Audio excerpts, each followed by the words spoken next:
নমস্কাৰ সকলোকে পুৱাৰ সম্ভাষণ জনালোঁ। আজি লৈ আহিছোঁ পুৱাৰ জলপান।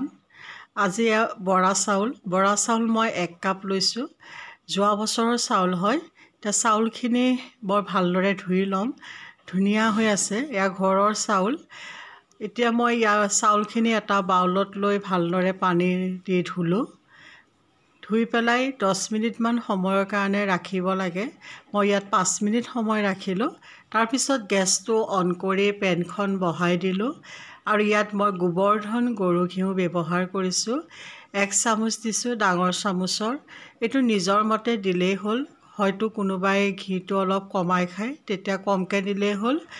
নিজৰ পচন্দ অনুসৰি দিলেই হ'ল। মই অকণমান বেছিকৈ দিছোঁ আৰু এতিয়া ঘিখিনি ধুনীয়াকৈ গলি যোৱাত চাউলখিনি দি দিলোঁ আৰু 2টা তেজপাত ইয়াতে দি দিছোঁ। এতিয়া ভালদৰে লৰাই আছোঁ।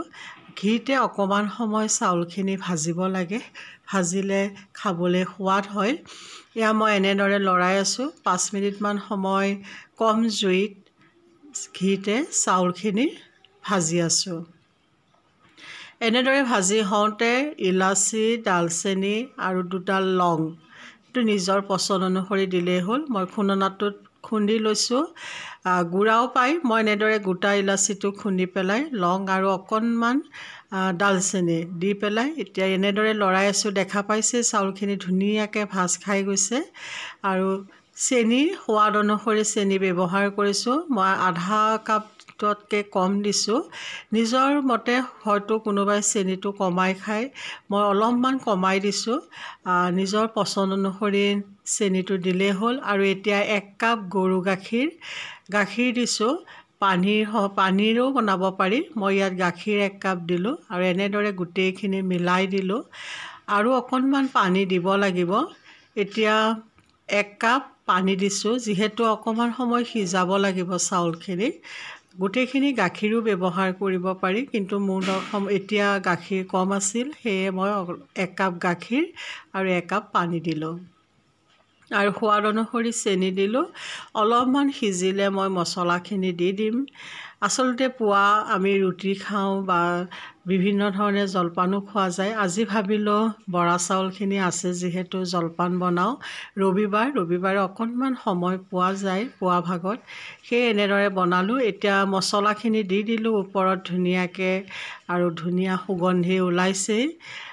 বৰা চাউলৰ আমি পিঠা বনাই খাওঁ আৰু এনেদৰে জলপান। আগতেতো পথাৰত যেতিয়া ধান কাটিব বা ধান ৰুব যায়, তেতিয়া বৰা চাউলৰ জলপান দাৱনীসকলে লৈ যায়। এয়া হৈ গ'ল। এতিয়া এটা বাতিত মই উলিয়াইছোঁ, পৰিৱেশন কৰিলোঁ আৰু অকণমান গৰু ঘিউ ওপৰত আকৌ দি দিছোঁ। এইটো নিদিলেও হয়, কিন্তু আমি ঘিটো খাই ভাল পাওঁ, সেয়েহে দিলোঁ। আচলতে ঠাণ্ডা দিনত অকণমান ঘি খাব লাগে। ঘিউ শৰীৰৰ কাৰণে উপকাৰী, কিন্তু অলপ বয়স হোৱাৰ লগে লগে ঘি বা তেলৰ পৰিমাণটো আচলতে কমাই দিব লাগে। চেনি, নিমখ সকলো বস্তুৱে কম পৰিমাণে খাব লাগে। আমাৰ পুৱাৰ জলপান হৈ গ'ল। এতিয়া মই আৰু ছোৱালী দুজনীয়ে এই জলপান খাম আৰু লগত 1 কাপ চাহ খাম।